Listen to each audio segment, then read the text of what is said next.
You're listening to Catholic Chicago. Ahead, the Archdiocese of Chicago brings you programs about the people, events, and issues that touch our lives. Welcome to Catholic Chicago.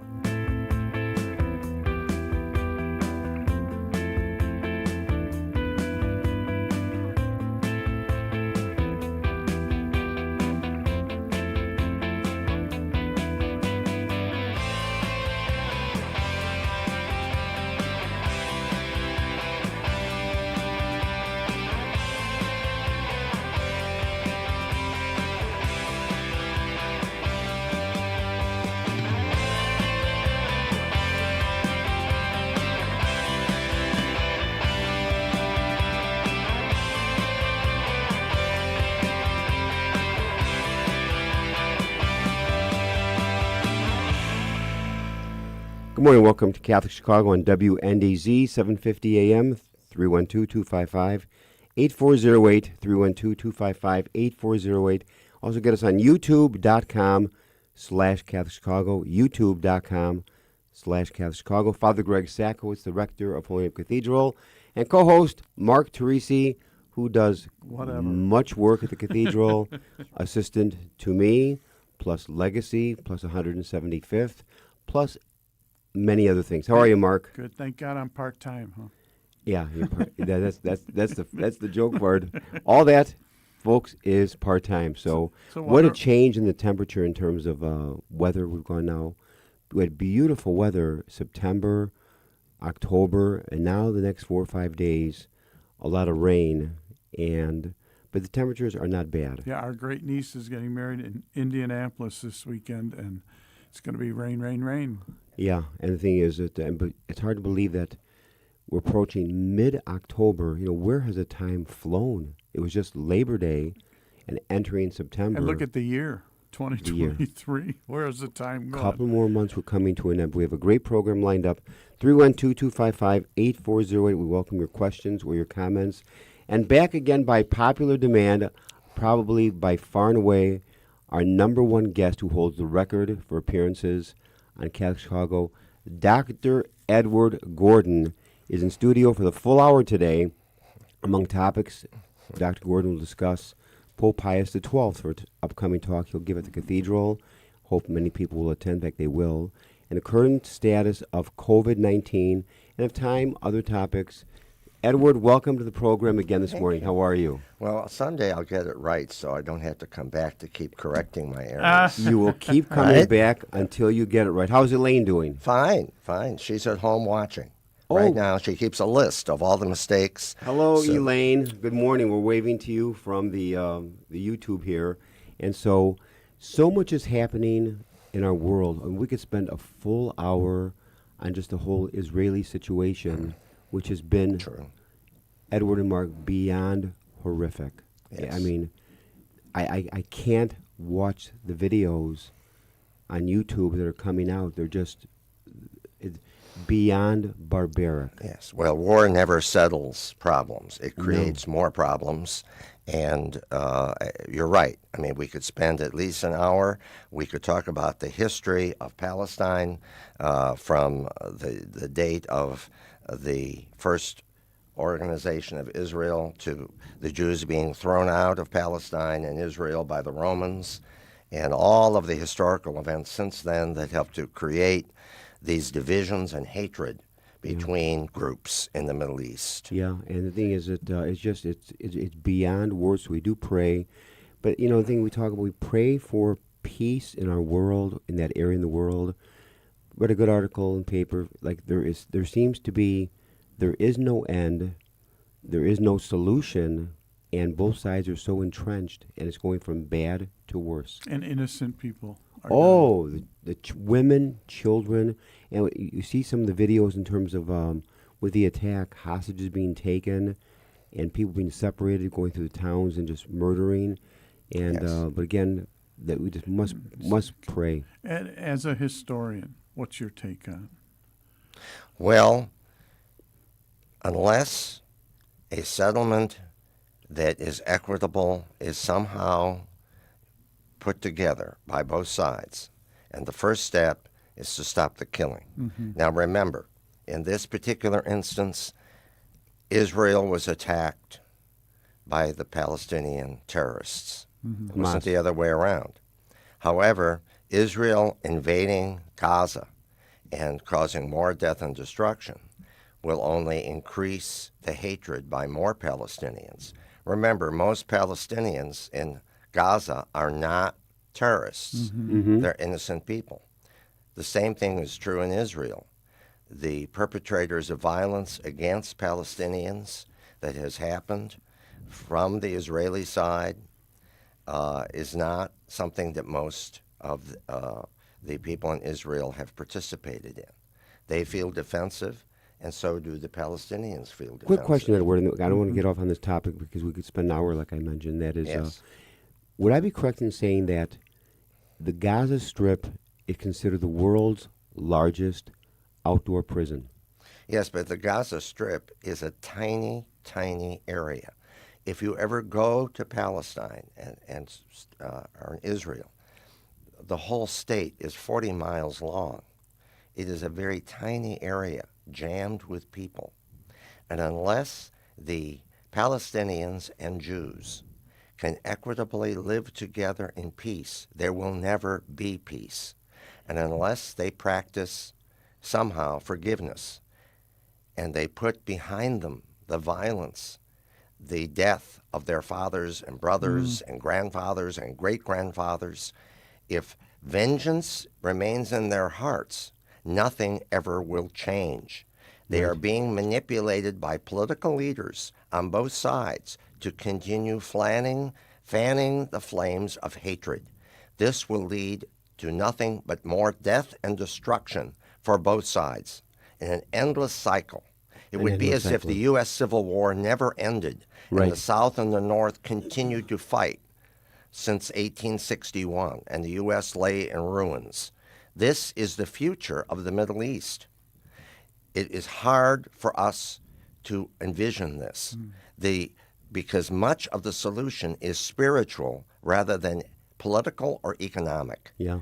And maybe we'll talk about this again another time, and because there's so much here. But let's just switch topics, because this hour with you will go by very fast. Yes, too fast. Where are we with the whole situation with COVID-19? Well, there are some positive things that I think most people need to know about. Katalin Kariko and Drew Weissman, a biochemist and an immunologist, just won the Nobel Prize for Medicine because they were instrumental in helping to develop very rapidly the vaccines.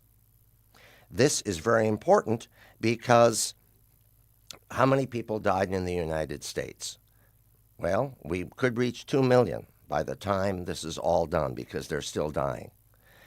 If we had not had vaccines, how many people would have died? 6 million? Possibly. Wow. Think of the Spanish flu when that happened in 18, 19, 20 into 21.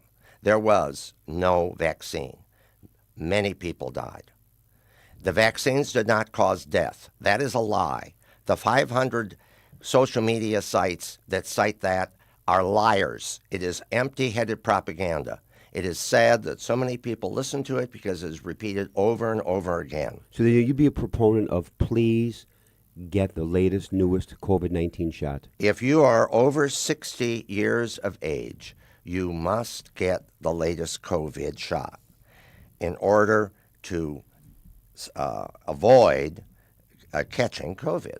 Now, just because you get the shots, we have Mark sitting here. He got COVID anyway. However, did Mark end up in the hospital? Did Mark die? Does Mark have long COVID now? No. And probably the reason for that, much of it is because of the vaccines he had received. Right. All right? So, you know, right now, there are people still suffering from long COVID all over the world. 65 million people worldwide have long COVID. And many of them did not get the shots. Oh, really?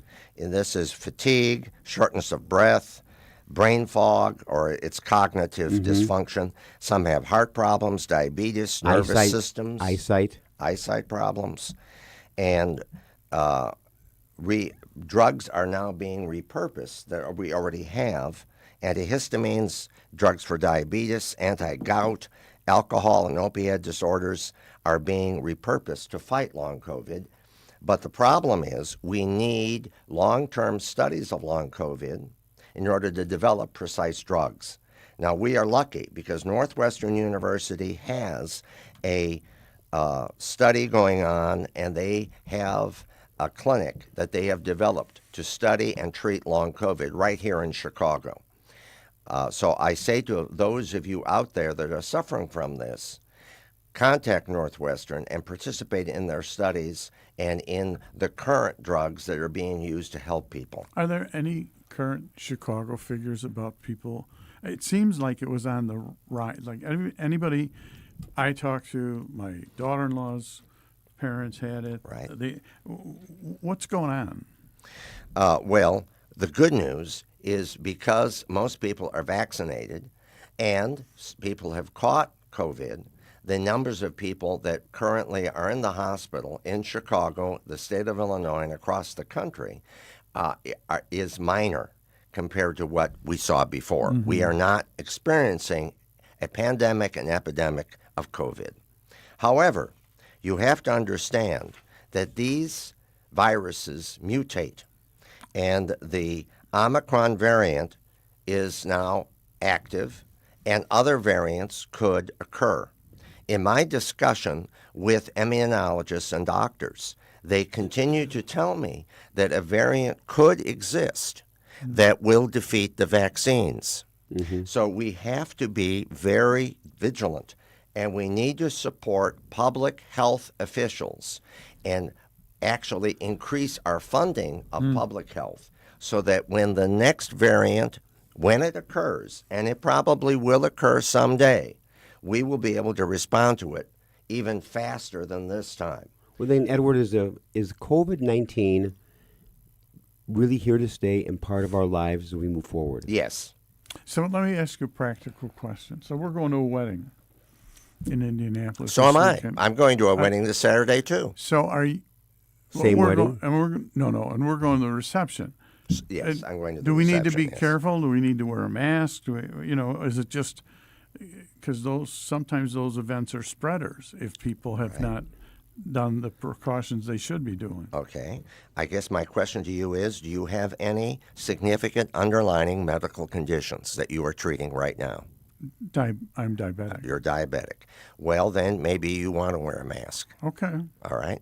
If you do, you need to take precautions. Mm-hmm. But you are fully vaccinated. Have you had the latest vaccine yet? No, right after this show, and okay. I have an appointment. I'm going this morning, and I'm going soon. I'm going now. I'm on for next Tuesday to get the latest COVID and flu shot. Do you recommend getting them together or separate? It doesn't matter. I've had the flu shot already, but the vaccine was not available. I can name 3 people in the last 4 days that have had the COVID-19 shot and flu shot, one in each arm, and both, think about it, all 3 the next day knocked out. Mm-hmm. I mean, really knocked out. And so part of me says, I'm getting the shots on Tuesday morning, and on come Wednesday, the thought of being knocked out and having been canceling my schedule.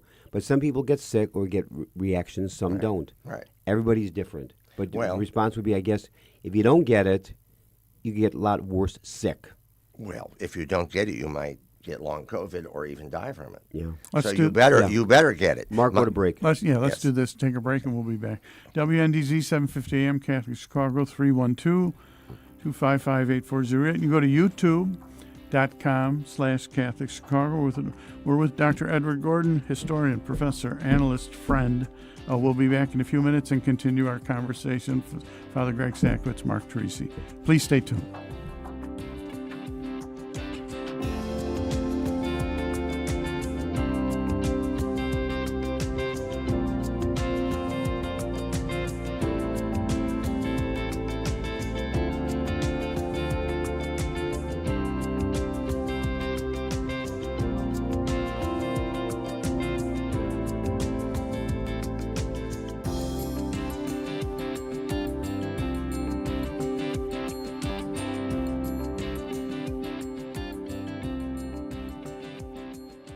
Caring adults make all the difference in the lives of adolescents.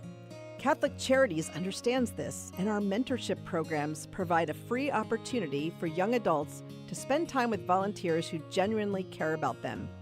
This program is ideal for youth aged 9 through 12 who may need support navigating the challenges of childhood and early adolescence.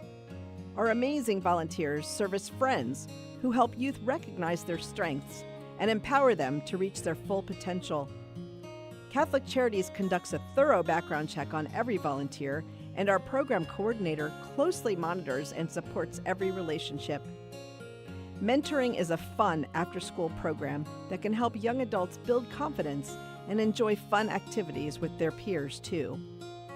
To learn more, visit CatholicCharities.net or call 312-655-7970 in Cook County and 847-782-4224 in Lake County. We're connecting youth with great role models. Join us today.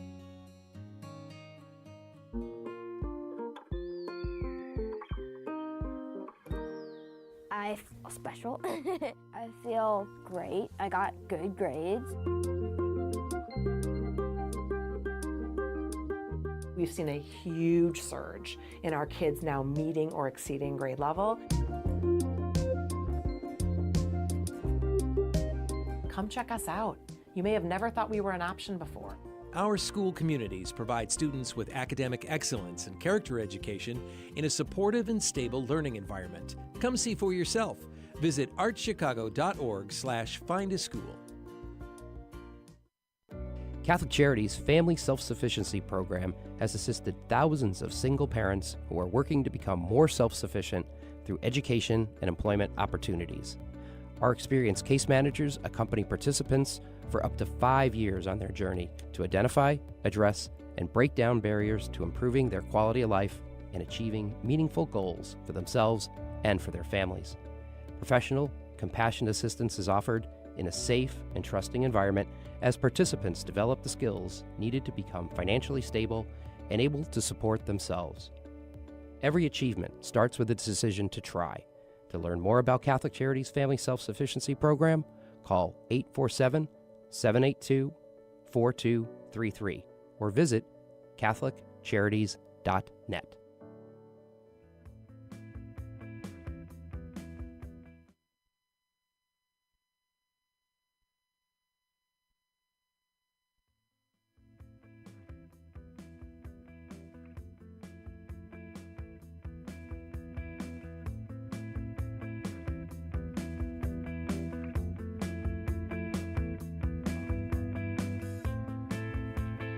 We're back. WNDZ 750 AM, Catholic Chicago, 312-255-8408. Father Greg Sackwitz, Mark Teresi. You can go to youtube.com/Catholic Chicago. We're with Dr. Edward Gordon. I said historian, professor, analyst, friend. Great friend. Prognosticator sometimes. But to end our COVID conversation for this program, we're going to ask Dr. Ed the question. I almost called you Father. I don't know why. Please. What about travel in this COVID environment? How are we doing on that?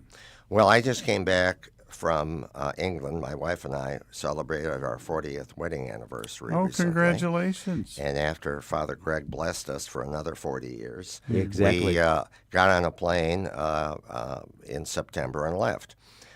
We brought our masks with us. We did not wear them. I hoard air miles from my travels and consulting, and I used a huge number in order to get 2 business class seats. Oh, nice. And that's spread out more. If I'd been sitting in coach, I might have worn my mask, but I wasn't sitting in coach, so we didn't wear it on the plane. And the planes, of course, have more filters on them now. I bet you know more than 10 people were wearing masks on the plane. I didn't see anyone wearing a mask on the plane. Now, we did use sanitizer on our hands before we ate anything. When we were in London or in England, we took some precautions, but once again, I don't think we wore our mask at any time when we were in England. Now, again, we've had many vaccine shots, so we felt we had a level of protection, and we are scheduled to get another shot very shortly. And we had a flu shot before we left. Good. And we had just both had our physicals for the year. And so we were not at risk of any other illness or underlying medical condition. Now, before we wrap up this segment, Edward, Yes. is what advice do you still have for people regarding COVID-19? Number one, I'm sure you're going to say, get the shot. Okay. Don't take it lightly. All right. My number one advice is this. Father Greg is right. Get the shot. Be fully vaccinated. And the more contact you are going to have in public with your job, with your family events, the more you need the shots. Secondly, if you get COVID, call your doctor. Get Plaxivir. I have friends who have had the shots and they still got COVID. They took Plaxivir and they got over it. So you don't end up in the hospital. You don't end up on a respirator. You don't end up getting long COVID or dying. It can still happen. It is still happening now. What is the death rate right now, Edward? Any The idea? death rate? I mean, per day, per week, which is It's much less. It's much less, but it still exists. All right. So yes, you have a greater chance of dying in a car accident. You have a greater chance of dying from heart disease. But COVID is still prevalent. Isn't it amazing that we've been talking about this now for over 3.5 years, mid-March of 2020? Look, let's call this what it is. It's the plague, folks. It's the new version of the Black Death, but it's called COVID-19. This is a significant threat. The reason it's a threat is that the viruses of animals are now being transferred to people. There's more close contact with animals. People are eating in other countries bats and other animals they should not be eating. And as a result, people are getting infections from diseases from animals for which our immune systems are not capable of defending. All right? That's a part of it. Do I think these are weapons of mass destruction deployed by the Chinese or the Russians or anyone? There is no concrete evidence that shows that. It is a myth. Could it happen? Yes. Will it happen? I hope not, since weapons of mass destruction could kill everyone on this planet if they were deployed. Yeah. All right?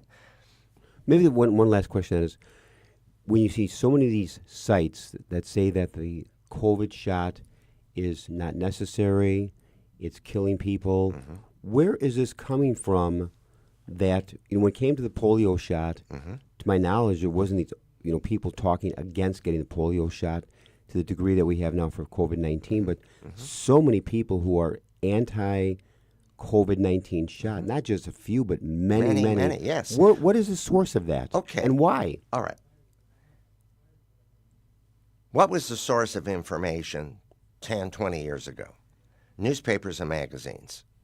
Were there magazines and newspapers maybe you saw at your supermarket that had headlines about some political figure who had a baby from a Martian? Were there sensational news out there, what we call yellow press? Yes. Why did it exist? Well, some people thrive on rumors and conspiracy theory, and also, guys, this sells advertising. Yeah. People make money from this. Okay, now we have the internet. Why do you have 500 sites telling you that COVID shots are going to kill you, that this is a myth, that Dr. Fauci is in league with the pharmaceutical companies to become a multi-billionaire and that he should be put in prison? Why do they repeat these lies over and over and over and over again? Because they It sell. sells advertising. Exactly. There's money behind this. And also, too, people like conspiracy theories. Folks, I ask you a question. Do you gossip with your neighbors? Do you tell people things that you've heard from another source that sounds really interesting and sensational, over which you really don't even know where the source of the information come, but you repeat it anyway? Are you a gossip? Well, men don't gossip, do they? Oh, no. When they finish their 18-hole golf and they go to the 19th hole and they're having a few, they're not gossiping, they're discussing. Phooey, they're gossiping too. People are guilty of this. Well, now let's magnify it over and over and over again. Walk up and down the street. Everyone's glued to their little phone. What are they reading? They're reading the latest sensational news, the latest breaking news. The world is falling apart. Crime is rampant over all the U.S. A lot of this are lies. They're not substantiated. What can you do about it? Well, let me see. How many newspapers have you read lately? How many magazines have you read to substantiate what you think is to be the truth? Oh, well, I only use the internet and television. Is that really accurate? You're getting headline news. Are those sources good? Well, I only watch X News Channel because it reflects my biases, or Y News Channel because it reflects my biases. Do you read information from other sources? Oh, no, those people are this, or those people are that. I'm not going to listen to any of that. I know the truth from this. Horse feathers. Now, watch your language, Edward. That's right. It takes time to know the truth. If you don't take the time to know the truth, you're being victimized. You're the victim, not somebody else. You're the victim. Adolf Hitler perfected this with Goebbels.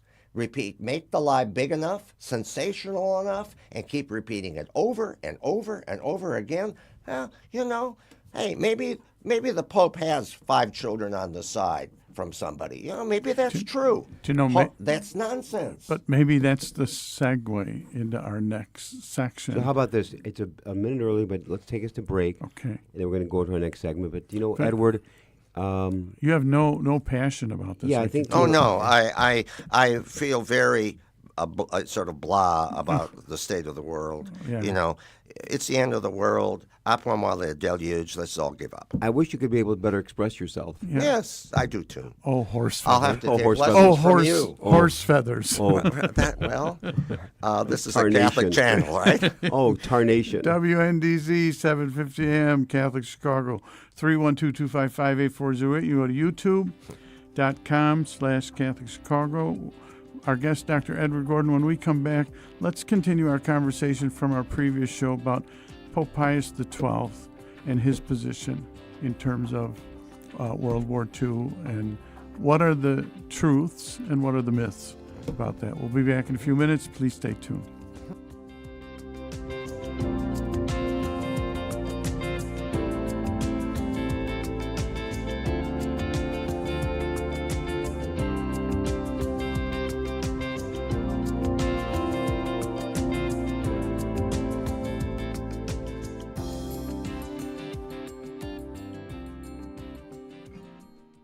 At Catholic Charities, we want to remind you that we are here for anyone who is a victim of domestic violence or anyone who has a concern about someone they think may be a victim. Domestic violence affects millions of people each year, both women and men, of every race, religion, culture, and economic status. It includes physical, psychological, and emotional abuse, inflicted in both subtle and overt ways. The impact on children can be devastating.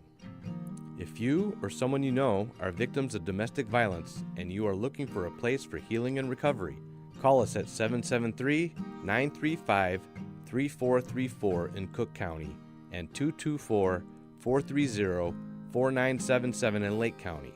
A safer, happier tomorrow can begin today.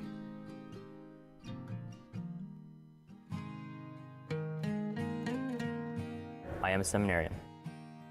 The Church needs compassionate and well-trained priests to help guide each of us through life. What inspires me, what draws me always to the priesthood is continue to see priests be a beacon of hope for other people. You can play a part in the education of these young men as they prepare for a life of service to others. I want to be that beacon of hope too, and it sets my heart on fire. To support our seminarians, make your gift at archchicago.org/seminarian fund or call 312-534-7959. The cemetery ministry is a core ministry of our Catholic faith tied to the corporal works of mercy. It's comforting to know that our Catholic cemeteries are caring for the remains of our loved ones awaiting the resurrection. There are 44 Archdiocese of Chicago Catholic cemeteries willing to help you in your time of loss. Call 708-449-6100 or visit CatholicCemeteriesChicago.org. Catholic Cemeteries, serving the Catholic community since 1837. You're listening to Catholic Chicago. Ahead, the Archdiocese of Chicago brings you programs about the people, events, and issues that touch our lives. Thanks for letting us be part of your morning. Now again, Catholic Chicago.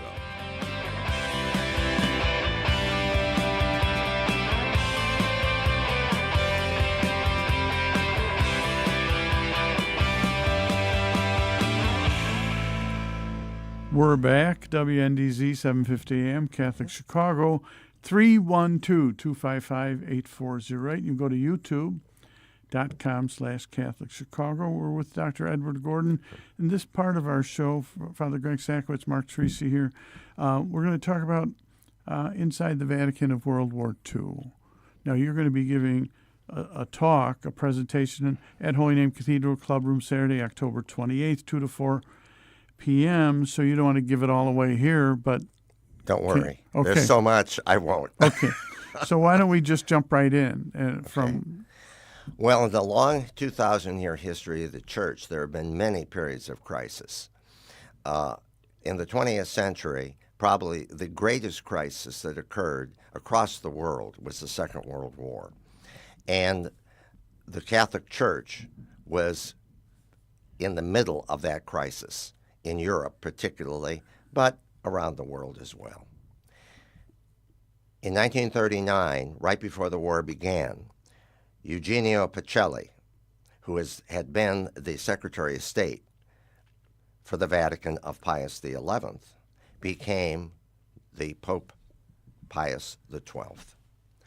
And Pius XI had taken a pretty hard line against the Nazis, denouncing them and their persecution of Christian groups and other groups in Europe, to no avail. Even though the Vatican had signed a concordat, which is like a civil rights agreement between the Vatican and a foreign country, and the Vatican had many of those in Europe and around the world, the Nazis had violated that concordat. So when Pius became Pope, he thought he would take a different line and not criticize the Nazis. Well, that simply did not work.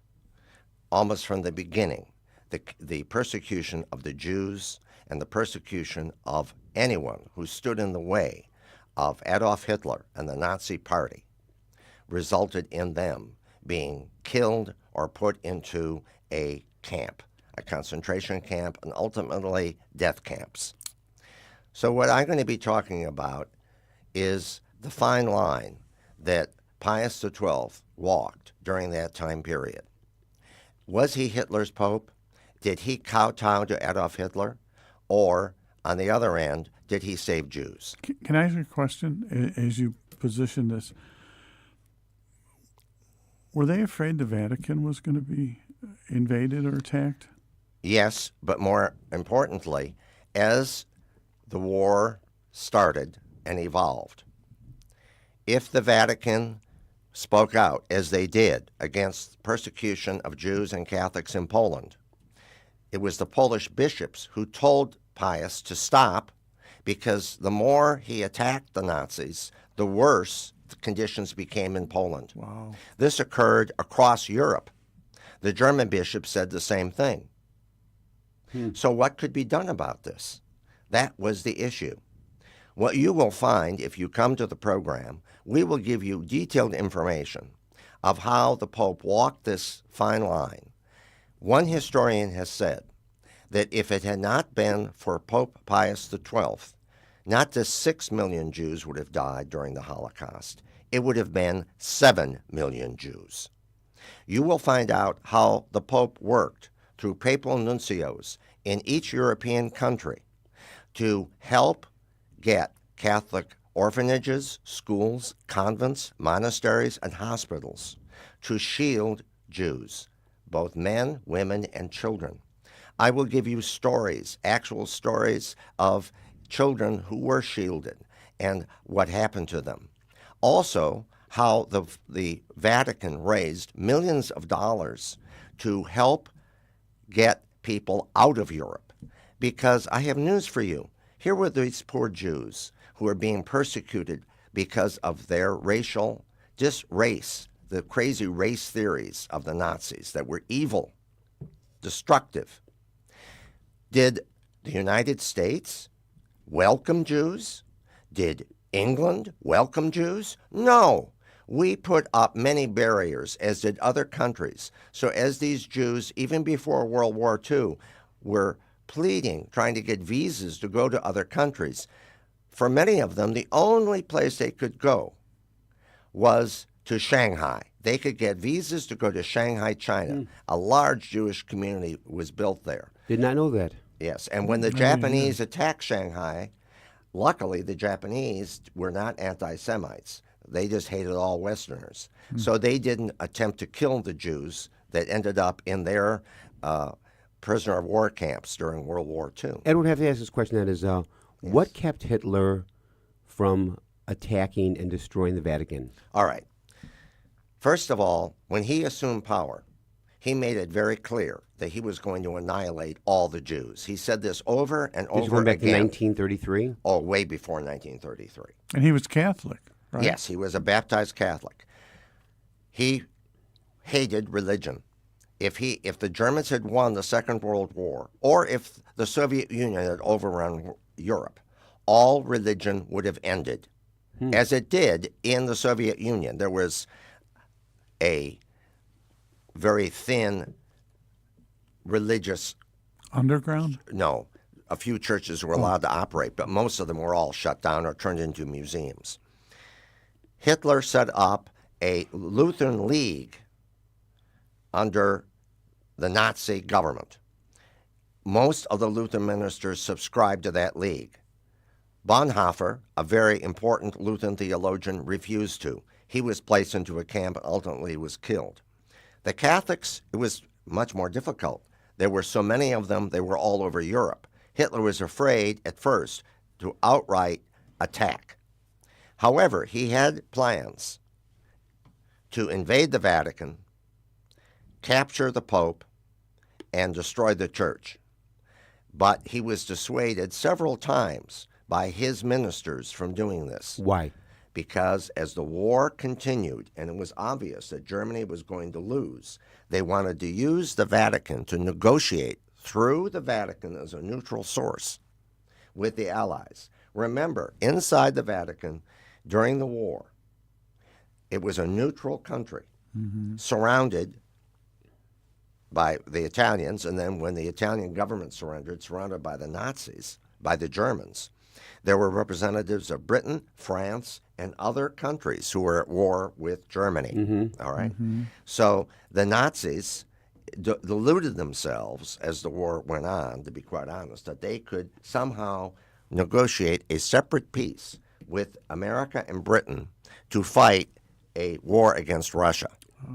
Because you have to understand that the Germans enlisted over 1 million non-Germans in Western Europe to fight in the German army and SS in a crusade against communism. All right? Because remember, there were communist parties in every country in Western Europe. There were National Socialist parties in every country in Western Europe. In fact, over 1 million Russians or Cossacks or people from the Ukraine fought in the German army against the Russians because they did not like the communists. They did not like the Soviets. Now, were the Nazis going to be any better for the Cossacks and Ukrainians if they won? No, it wasn't. They were deluding themselves. But Estonia, Latvia, Lithuania, they had all been overrun by Stalin, remember. Those were independent countries. People in those countries also fought in the German army. Why? Because they hated communism. So Hitler thought that possibly he could cut a deal. Almost to the very end of the war, they were still thinking they could divide the Allies. All right. Now, remember, of course, before the war had started, Churchill hated communism.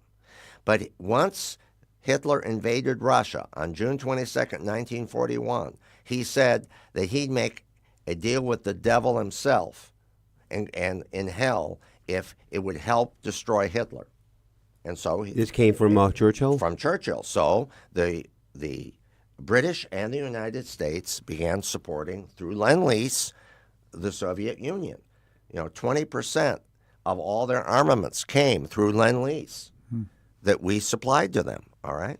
So that was the principal reason. Now, the Pope was aware of all of this. Mm-hmm. He had written a letter, and in that letter, he told the cardinals, if I am taken away, as Napoleon took away the Pope during his reign and put the Pope in France as a prisoner, if I'm taken away, I will now become a priest and you will elect a new Pope. I will no longer be Pope. Can I swing around? Yes.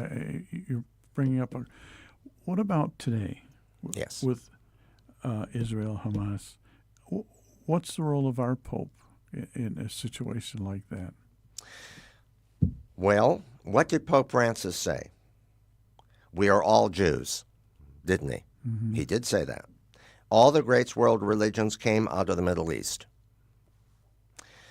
I think the best we can hope is that he can use the Vatican as a bully pulpit to help try to negotiate a reasonable first armistice to stop the war, and that he can try to rally enough people in who are Palestinians and Jews in their countries not to support Hamas or Hezbollah, or on the other end to support an Israeli government whose end is the destruction of all the Palestinians.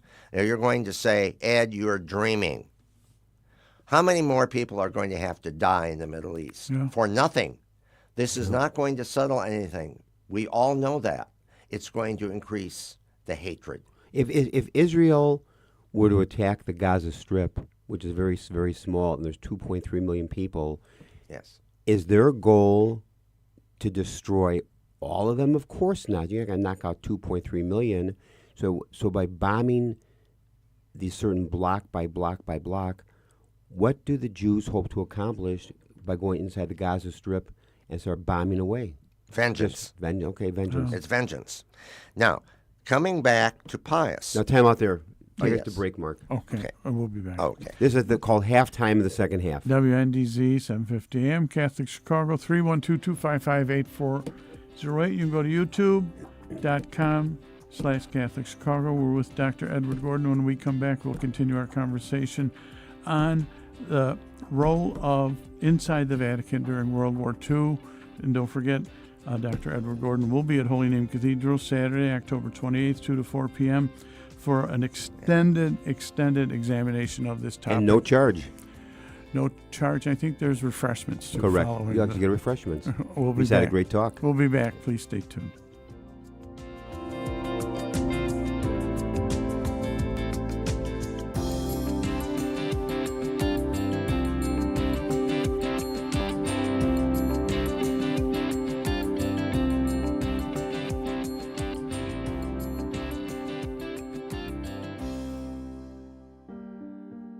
Catholic Charities' Refugee Resettlement Program has been especially busy this year, assisting individuals and families who have fled dangerous situations in their homeland, including Afghanistan and the Ukraine.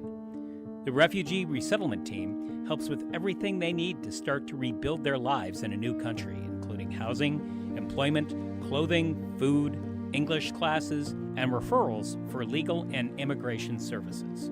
The refugees are tremendously grateful for the compassion and practical help they're receiving, and they're giving back and helping each other plan for a brighter, safer future.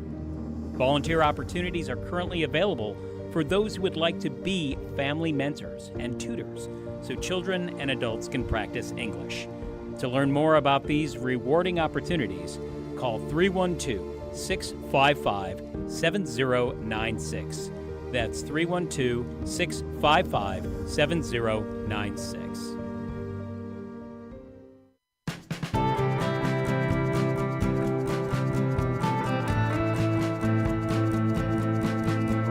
This is year 44 for me teaching. When I started here, there were teachers here that had taught me when I was a student. Now I'm the old person. Right now, I teach junior high math. I love when kids find what I'm teaching to be fun and they get it. I see that light bulb go off and it's a thrill. People are always amazed. What? You're here for 44 years? It's hard for me to believe, frankly. I love what I do. Every summer I think, oh, I miss the classroom. Even on the weekends, I think I can't wait to get back on Monday and teach those quadratic equations. Shape the next generation of leaders. Teach. Apply today at archchicago.org/schooljobs. Do you have an old bicycle that's not being used? Consider donating it to Catholic Charities Veterans Bike Project of Lake County. Skilled volunteers are refurbishing bicycles to make them safe and ready to be used by veterans to get to and from their new places of work. We also gratefully accept financial contributions that are used to purchase bike helmets and other safety accessories. Our veterans have faithfully served the United States, and now it is our privilege to serve them. For more information on the Veterans Bike Project of Lake County, call 847-782-4219. That's 847-782-4219.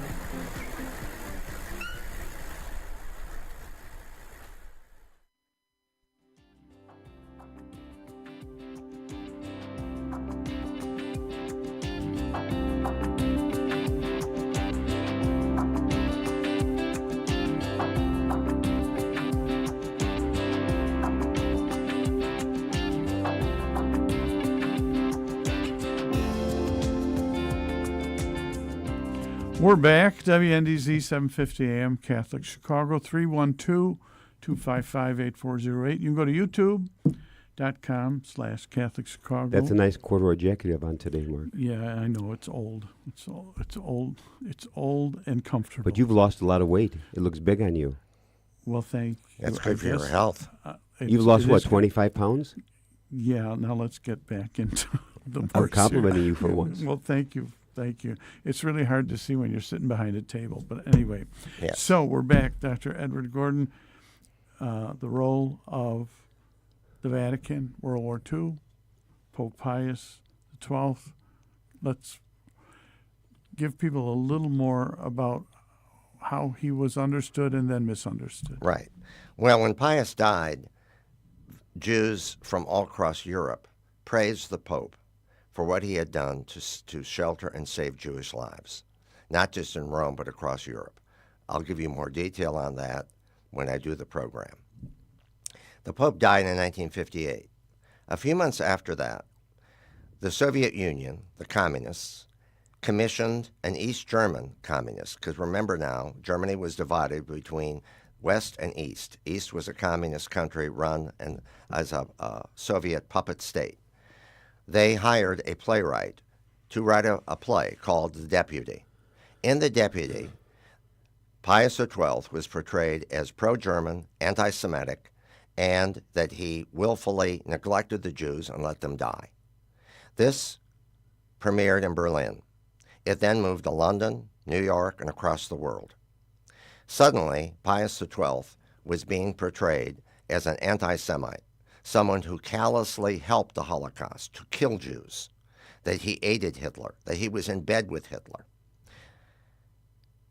A book came out more recently called Hitler's Pope, and in it, this journalist portrayed and offered evidence that, again, Pius XII had betrayed the Jews and helped to kill people during the Second World War. Since that time, information has been brought out, overwhelming information, so that the author of Hitler's Pope has basically retracted what he said in that book. Now, The papers of Pius XII opened just before COVID broke. These are the Vatican, all his papers at the Vatican. This is not an unusual procedure. Most famous people, it takes 25 to 50 years before all of their papers are opened. This is to shield people in their papers that in some way may be attacked for what they did or did not do. His papers opened, and then COVID hit, the papers were closed. Now they're open again. What are we finding out? Well, we're finding out that, indeed, the Pope did save Jews. There are those that say, oh, well, he didn't excommunicate Adolf Hitler. He did not speak out against Nazism. You will find out in context that if he had done that, all of the Catholic institutions of Western Europe would have been shut down. The Pope imprisoned, the Vatican invaded, since it was surrounded by German troops, and the Jews that were hiding in those Catholic institutions would have died. So the question is, should the Pope have done what he did, or by saving 1 million Jews, did he do the right thing? I think the evidence thus far shows clearly, overwhelmingly, that what Pius XII did was very difficult, and he did the right thing. His papers now will continue to be examined. As a historian, I'm very interested in what those papers show. They were made public when? Right now. There are historians going through those papers at the Vatican as we speak. But have they been open to the public in terms of beyond the historians? I mean, the papers... Have you had a chance to get access to it? No, not yet. But the historians are looking at it. And believe me, I'm sure there are plenty of people who want to bring out sensational news that the Pope indeed was a blackguard, all right?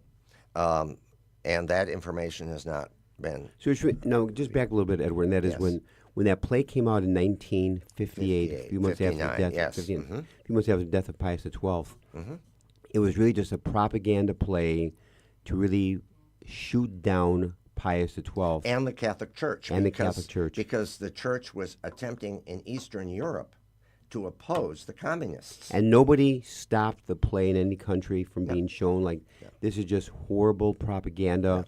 It went from country to country, city to city. Yes. And many people saying, oh, yeah, this seems to be correct because I'm watching it. And it's being repeated over and over and over again. Exactly. Remember, in Hungary, the cardinal that was imprisoned in Hungary for speaking out against the communists, and they put him in prison. The repression of the church in Poland and all these countries. The idea was this would help to destroy the credibility of the Catholic Church by attacking their Pope, to show that in the end they were hypocrites. Mm-hmm. And to a large degree it worked. That's just fascinating. It's just remember this. How many of you remember when Cardinal Bernardine was accused of being a molester? We all do. I was on Michigan Avenue, coming down Michigan Avenue, walking back to my office. And I saw all of the TV crews in front of the Chancery office. And there was a man on the corner interviewing people. And he came up to me, put a microphone, and he said, do you think that the cardinal is a child molester? And I said to them, I have met Cardinal Bernardine, and there's no way in which I do not believe this. He didn't want to hear that. He immediately ran over to another man and asked him, and he said, well, maybe that's true. That's the power of propaganda. Now, I'll give you another example going back to Cardinal Bernardine, and that is when Stephen Cook recanted and said it didn't happen, et cetera, and of course then Cardinal Bernardine went to visit him and accepted the apology, and they talked and they embraced. But upon the death of Cardinal Bernardine in November of 1996, paragraph 4 or 5 started talking about the accusation of Stephen Cook about Cardinal Bernardine. So some people in their mind saying, well, the reason he might have still done it is because Cardinal Bernardine paid off lawyers. They pressured Stephen Cook to change his story. So the horrible accusation by Stephen Cook, even among some naysayers upon the death of Bernardine, saying, well, maybe he really did do it because lawyers paid off the other side. Cook got pressure, but again, Cardinal Bernardine was innocent, and he was scandalized by his name with that accusation. Well, and I happened to be downtown working with Father Jim Close that day. And prior to that, where all the media was there was a meeting with a lot of marketing geniuses in Chicago who wanted to work with Cardinal Bernardine on a strategy, even the guy that was with Tylenol that did that whole thing. And he let them all talk, and then he said to them, I appreciate you being here. I appreciate your ideas. I'm just going down there to tell the truth. That was the essence of the man. And remember this, anti-church, anti-Catholicism right now is being strongly supported by the postmodernist era in which we live, where dogma, doctrine, discipline is being undermined, that people should make up their own minds on a day-to-day basis, that the past is irrelevant, the future isn't important. What's important now is to live life to the limit now without any restraints.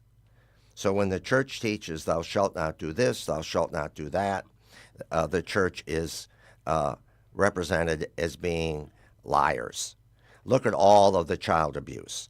Look at all of the evil things the church does.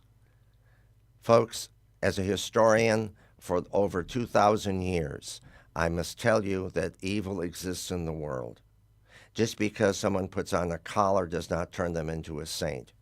There are holy and wonderful priests, mediocre priests, and priests that should not be in the church. This has been true for 2,000 years. The church is doing now everything in its power to prevent that from happening. And I'm confident of that. But will it happen because they're human beings? Priests are not gods. Pius XII was not God. He was a pope. And a human being. And a human being. And he did what he thought was the best he could do to save the most lives possible. He did a fantastic job. And the thing is, we need to bring the program to a close. We want to thank in a very special way, again, Dr. Edward Gordon. I mean, You're welcome. Edward, every time you come on, you are so fired up and so passionate, and you are like a walking encyclopedia of knowledge, and you just share so much. But again, the major talk at Holy Name Cathedral, Saturday, October 28th, 2 p.m. until 4 p.m., no charge. I'm sure beverages will be provided. No, maybe not. I think if it's in the club room, there'll be something. There'll be something down there. And Dr. Edward Gordon on the topic of Pius XII and the whole thing with the Holocaust and some of the reality of the whole thing. And be present. And again, there's no charge for it. So I want to thank again Dr. Gordon. Give our love to Elaine. Special thanks again to our co-host, Mark Teresi. Thank you. Great work of our engineers, Clint Cottrell and Michael May.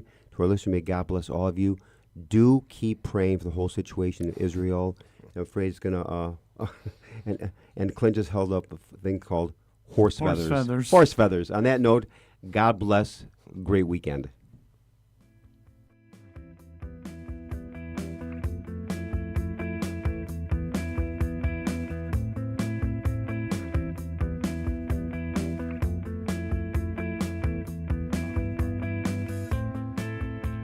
Join us every Monday through Friday at this time for Catholic Chicago.